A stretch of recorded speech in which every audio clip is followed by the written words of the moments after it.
அதை போல முதலையனுடைய ஒரு இடத்தை பார்த்து சக்கராயுதத்தை விட சென்றிரண்டு கூறாக அதன் வாய் இப்படி பொளந்தது. ரொம்ப சுகமா கஜேந்திரன் தன் காலை வெளியில் எடுத்துனுட்டான்னா.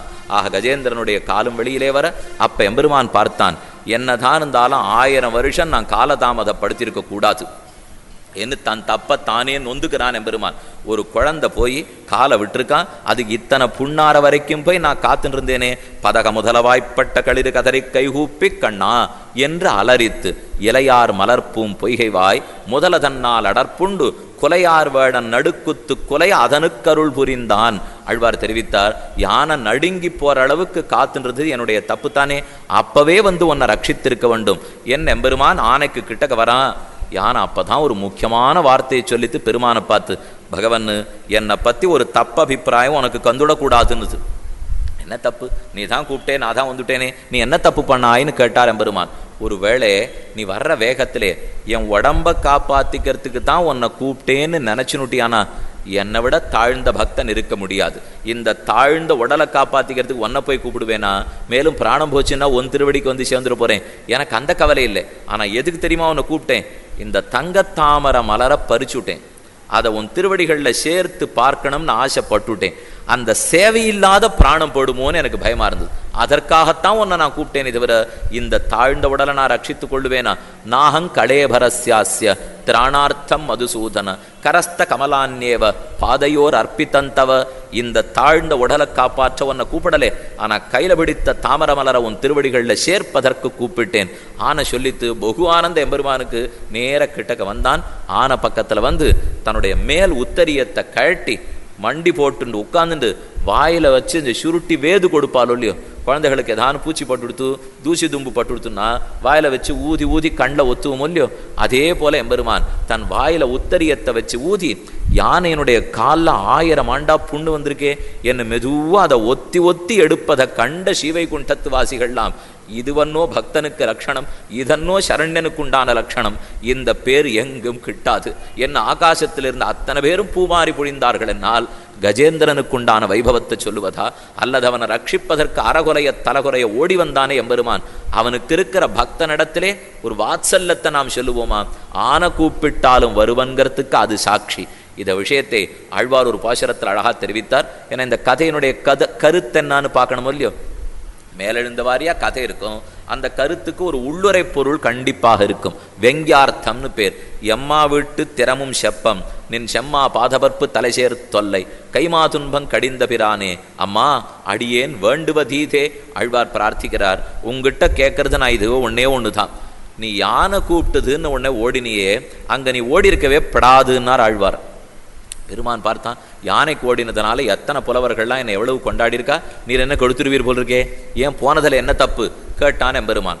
அது ஆண் யானை, அதுவோ யானை பலசாலியான யானை, ஆனால் நான் பலகீனனான ஒரு மனுஷன், நான் கூப்பிட்ட குரலுக்கு இத்தனை நாள் நீ வரலே, யானை கூப்பிட்ட குரலுக்கு போனையே, அந்த யானையை ஒரு முதலை பீடித்தது, என்னை இங்க 10 முதலைகள் பிடிச்சுட்டு ரொம்ப நாளா சிரமப்படுத்துறா, ஒரு முதலை பீடித்த யானைக்கே இத்தனை வேகமா ஓடணும்னா என்ன 5 கர்மேந்திரியம் 5 ஞானேந்திரியங்கள் என்ன 5 திசை திசை வலித்து எத்துகின்றனர் உள்நிலா 5 இருத்தி இவ்வுலகில் எண்ணிலாமாயன் எனனலிய எண்ணுகின்றான் என்ன நினைந்தோலமிட்ட என்புகழ் சேர் மாறனென குன்னிவிடுமே பவக்கங்குல். சுவாமி மணவாள மாமனிகள் திருவாய்மொழி நூத்தந்தாதில தெரிவிக்கிறார், இந்த 5 பேர் நம்மளை போட்டு படுத்துறது எவ்வளவு தூரம் தெரியுமோ, விண்ணுலாறு பெருமார் கடிமை செய்வாரையும் செரும் 5 இவை.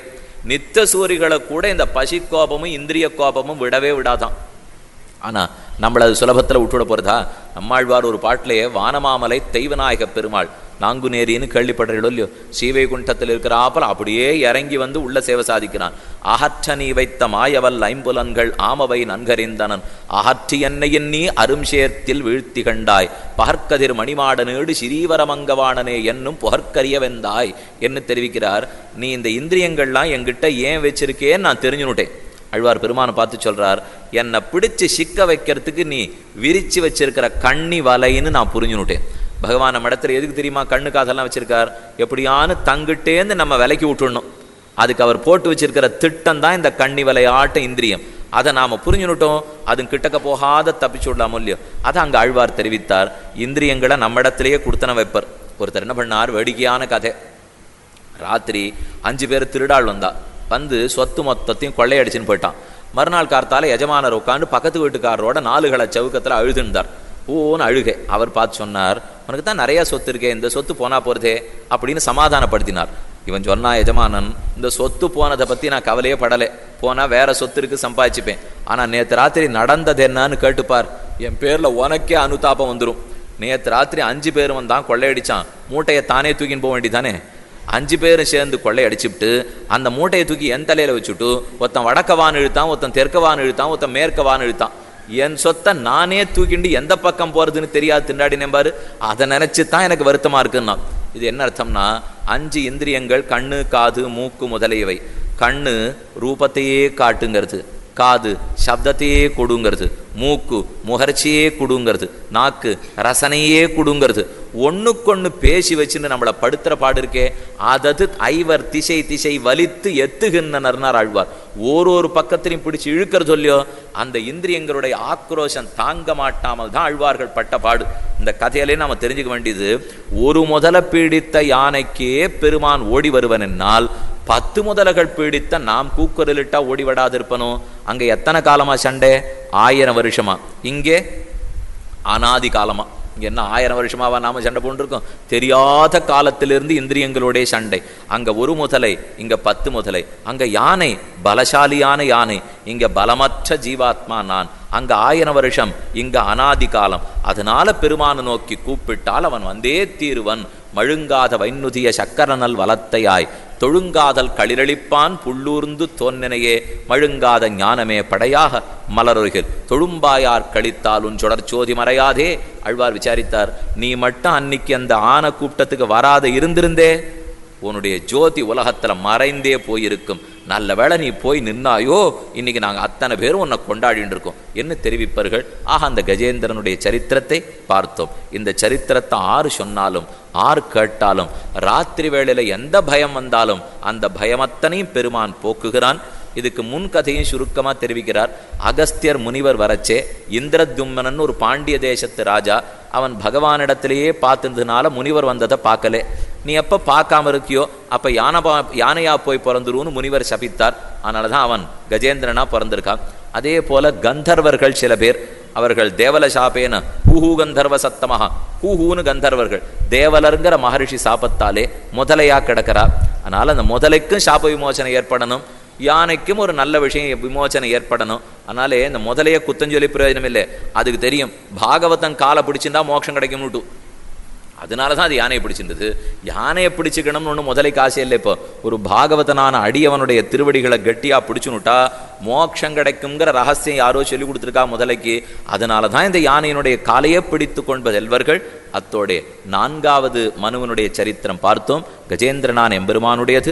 துருவம் பிரம்மர்ஷின் சப்த புண்ணிய ஸ்லோகாம்ச்ச மானவான் உத்தாய அபரராத்திராந்தே பிரயதாசு சமாஹிதாக ஸ்மரந்தி மம ரூபாணி முச்சந்தே ஹ்யனசோகிலாத் ஏமாம் ஸ்துவந்தேனாங்க பிரதிபுத்திய நிஷாத்தையே தேஷாம் பிராணாத்தையே சாகம் ததாமி விமலாம் மதிம். இப்படி யாருக்கு ராத்திரியிலே ஏதான பிராணப்பிரயாண சமயத்திலேயோ ராத்திரி காலத்திலேயோ எந்த வருத்தம் வந்தாலும் இந்த கஜேந்திர சரித்திரத்தை படித்தால் நாம் அவனுக்கு உயர்ந்த புத்தியை கொடுக்கிறோம், தைரியத்தையும் கொடுக்கிறோம் என்று பெருமானே தெரிவித்தான். அதோடே அந்த சரித்திரத்தை பார்த்தோம். இனி அதுக்கு அடுத்த சரித்திரம் அற்புதமா 5வது மனு ரைவத மனு, 6வது மனு சாக்ஷுஷ மனு. இந்த சாக்ஷுஷ மனு காலத்துல பெருமான் இன்னொரு அவதாரம் பண்ண போறார். 1000 தோள்களாலே திருப்பார்க்கடலை கடைந்த அவதாரம். அமிர்தமதனம்னு கேள்விப்படுறோம் இல்லையோ, அந்த அவதாரத்துக்கு அஜிதன்னு பேர். மத்ஸ்ய கூர்ம வராக முதலான அவதாரங்கள்லாம் கேள்விப்பட்டிருக்கோம். கீழே கஜேந்திர மோட்சத்துக்காக பெருமாள் பிறந்தாலே அவருக்கு ஹரின்னு பேர். அதே போல திருப்பார்க்கடல் கடைந்தானே அவனுக்கு அஜிதன்னு பேர். எல்லாம் ரொம்ப பார்த்தா ஆதுனிக லோகத்துக்கு தகுந்தாப்புல பேருகளோ இல்லையோ. இப்போ ஹரி 2 எழுத்து, பெருமான் அவதாரம் தான். அஜித்தன் ரொம்ப நல்லா இருக்கும் இல்லையோ பேரை கேட்டா. அதனால கர்நாடகமா பேர் இருக்கு. புதுசா பேர் இருந்தா தேவையில்லையே, நிறைய பேர் தேடிட்டு இருக்காளோ இல்லையோ பிள்ளை பொண்ணுக்கெல்லாம் பேர் வைக்கிறதுக்கு. அதனால இந்த மாதிரி எல்லாம் கொஞ்சம் தேடி பார்த்தோம்னா புதுசா பேர்கள்லாம் நமக்கும் கிட்டும். அஜித்தன் அவதாரம் பண்ண போகிறான். ஏன்னு பார்ப்போம். துர்வாசாவனுடைய சாபத்தாலே இந்திரன் நஷ்டஸ்ரீகரனாய் போனான். முதல்ல சுகர் பரீட்சித்துக்கு சொன்னார். இவர் கதை எப்படி தெரியுமா சொல்ல ஆரம்பிப்பார். ஏதோ ஒரு இடத்துல கதையினுடைய நடுவுலேருந்து ஒரு கொக்கி போட்டு ரொம்ப ஆவலத்தூன்ற ஒரே ஒரு சொற்றொடரை மட்டும் நிறுத்திட்டு சொல்லிட்டு நிறுத்தினுடைய சுகர். பரீட்சித்த உடனே அது என்னமா அப்படின்னு மெதுவாக கேட்கறதுக்கு ஆரம்பிப்பான். அப்படியா அப்படின்னு கதையை சொல்லுவார். கதையினுடைய ஆரம்பத்தை சொன்னாலும் ரசிக்காது, கதையோட முடிவை சொல்லிட்டா அப்புறம் சிஷ்யன் கேட்க வரமாட்டான்.